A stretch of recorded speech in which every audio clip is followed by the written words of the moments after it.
ભરૂચ જિલ્લાના અંકલેશ્વર, હસોટ, વાલિયા, સુરત જિલ્લા માંગરોળ સહિત તાલુકામાં કમોસમી વરસાદના કારણે પંડવાઈ સુગર ફેક્ટરીનું 5.50 લાખ ટન શેરડી પિલાણ કાર્ય અટકી ગયું છે। ખેતરો ભીના હોવાથી શેરડી ફેક્ટરી સુધી પહોંચાડવામાં મુશ્કેલી પડી રહી છે। સામાન્ય રીતે દિવાળી પછી ફેક્ટરીઓમાં શેરડી પિલાણ શરૂ થાય છે, જો કે અણધાર્યા વરસાદને લીધે ખેતરોમાં કાદવ થઈ ગયો છે, જેના કારણે ખેડૂતોને શેરડી કાપવા અને ટ્રકમાં ભરવામાં મુશ્કેલીઓનો સામનો કરવો પડી રહ્યો છે। ભીની જમીન પરથી શેરડીનું પરિવહન પણ અશક્ય બન્યું છે। પંડવાઈ સુગર ફેક્ટરીના મેનેજિંગ ડિરેક્ટર મુકેશ પટેલે જણાવ્યું કે પિલાણ કાર્ય માટેની તમામ તૈયારીઓ પૂર્ણ હતી, પરંતુ વરસાદી પરિસ્થિતિને કારણે પ્રક્રિયા શરૂ થઈ શકી નથી। જો હવામાન અનુકૂળ રહેશે અને ખેતરો સુકાઈ જશે તો 10 નવેમ્બર આસપાસ શેરડી પિલાણ કાર્ય ફરી શરૂ થવાની શક્યતા છે। કમોસમી વરસાદના કારણે માત્ર પિલાણ કાર્ય જ નહીં, પરંતુ શેરડીની નવી રોપણીનું કામ પણ વિલંબમાં પડ્યું છે, જેનાથી ખેડૂતોની મુશ્કેલીઓમાં વધારો થયો છે। આ વરસાદે ડાંગર અને કપાસ જેવા અન્ય પાકને પણ નુકસાન પહોંચાડ્યું છે।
સતત કમોસમી વરસાદ પડવાના કારણે જે સુગર ફેક્ટરીઓ છે તેમાં શેરડી પિલાણની જે આખી પ્રોસેસ છે તેના પર કેવા પ્રકારની અસર છે?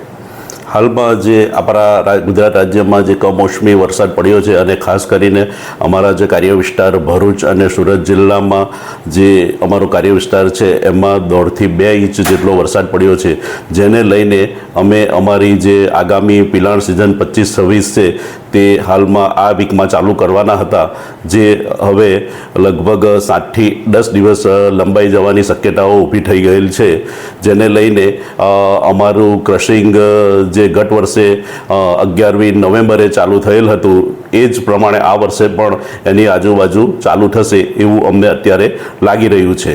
અને હાલમાં જે શેરડી વાવણીનું જે કામ ચાલુ છે એના પર પણ અસર થનાર છે, એને લઈને હાલમાં જે નવી શેરડીનું રોપાણ જે ચાલુ હતું તે પણ અત્યારે હાલ પૂરતું અટકશે એવું લાગી રહ્યું છે। કયા કારણથી આ જે શેરડીની સિઝન છે તે મોડી શરૂ થશે? હા, હાલમાં તો અમારી પૂરેપૂરી તૈયારી હતી। અમે પ્લાન્ટ સાઇટ પણ અમારો પ્લાન્ટ રેડી કરી દીધો હતો। લેબર શેરડી કાપણી કરતા શ્રમિકો પણ આવી ગયા હતા, પરંતુ કમોસમી વરસાદ વરસવાને કારણે હાલ જે પિલાણ સિઝન ચાલુ થઈ શકેલ નથી।